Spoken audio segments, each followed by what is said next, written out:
Now the Philistines gathered their forces for war and assembled at Socoh in Judah.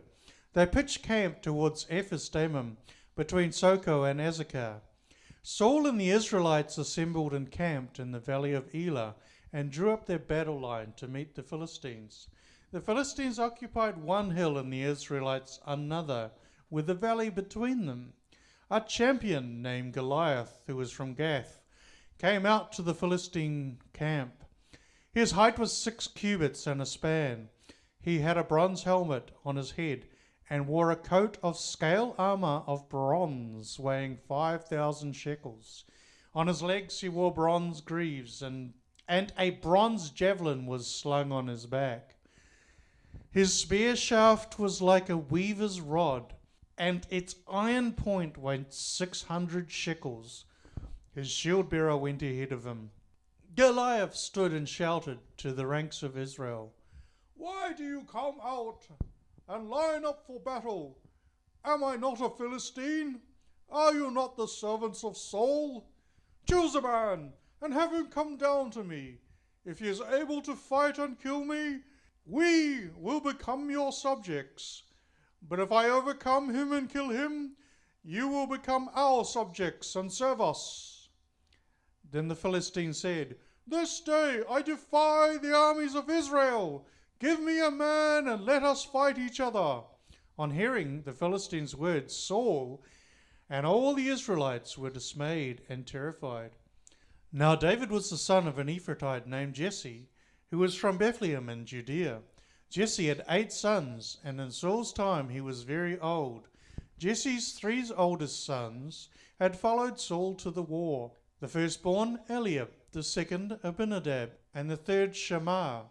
David was the youngest, and the 3 oldest followed Saul. But David went back and forth from Saul to tend his father's sheep at Bethlehem. For 40 days the Philistine came forward every morning and evening and took his stand. Now Jesse said to his son David, "Take this ephah of roasted grain and these 10 loaves of bread for your brothers and hurry to their camp. Take along these cheeses to the commander of their unit. See how your brothers are and bring back some assurance from them. They are with Saul and all the men of Israel in the valley of Elah, fighting against the Philistines." Early in the morning David left the flock in the care of a shepherd, loaded up and set out as Jesse had directed. He reached the camp as the army was going out to its battle positions, shouting the war cry. Israel and the Philistines were drawing up their lines facing each other. David left his things with the keeper of supplies, ran to the battle lines and asked his brothers how they were. As he was talking with them, Goliath, the Philistine champion from Gath, stepped out from his lines and shouted his usual defiance, and David heard it. Whenever the Israelites saw the man, they all fled from him in great fear.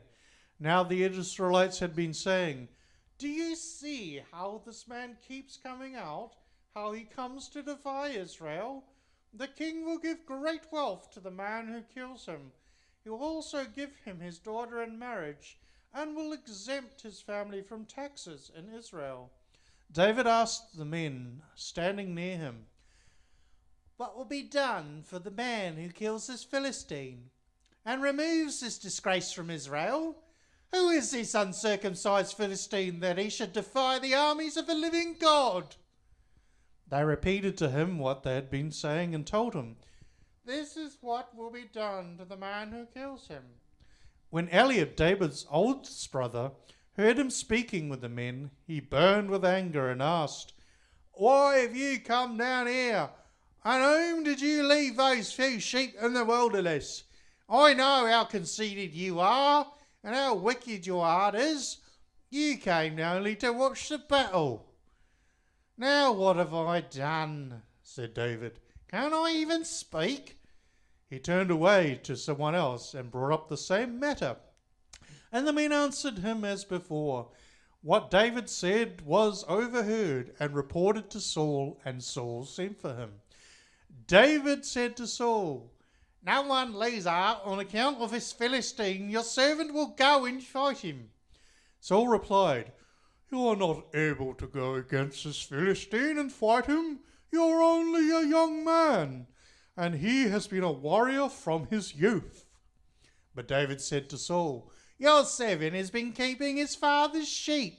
When a lion or a bear came and carried off a sheep from the flock, I went after it, struck it, and rescued the sheep from its mouth.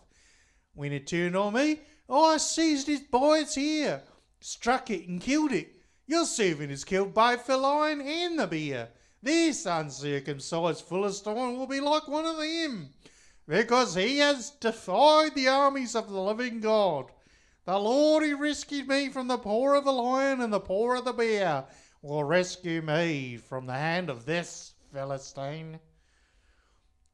Saul said to David, "Go, and the Lord be with you." Then Saul dressed David in his own tunic. He put a coat of armor on him and a bronze helmet on his head. David fastened on the sword over the tunic and tried walking around, because he was not used to them.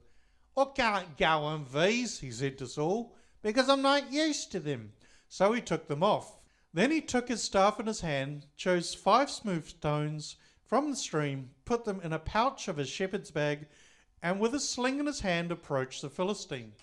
Meanwhile, the Philistine, with his shield bearer in front of him, kept coming closer to David. He looked David over and saw that he was a little more than a boy, glowing with health and handsome, and he despised him. He said to David, "Am I a dog that you come to me with sticks?" And the Philistine cursed David by his gods.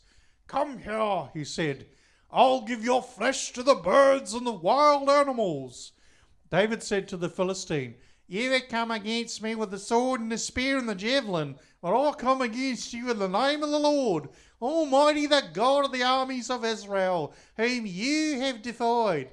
This day the Lord will deliver you into my hands, and I'll strike you down and cut off your head.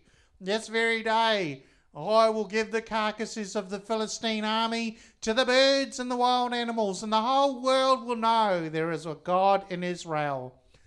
All those gathered here will know that it is not by sword nor spear that the Lord says the battle is the Lord's, and he will give all of you into our hands." As the Philistine moved closer to attack him, David ran quickly toward the battle line to meet him. Reaching into his bag and taking out a stone, he slung it and struck the Philistine on the forehead. The stone sank into his forehead, and he fell face down on the ground. So David triumphed over the Philistine with a sling and a stone. Without a sword in his hand, he struck down the Philistine and killed him. David ran and stood over him. He took hold of the Philistine's sword and drew it from the sheath. After he killed him, he cut off his head with the sword. When the Philistines saw that their hero was dead, they turned and ran. Then the men of Israel and Judah surged forward with a shout and pursued the Philistines towards the entrance of Gath and to the gates of Ekron. Their dead were strewn along the Shaaraim road to Gath and Ekron. When the Israelites returned from chasing the Philistines, they plundered the camp. David took the Philistine's head and brought it to Jerusalem. He put the Philistines' weapons in his own tent.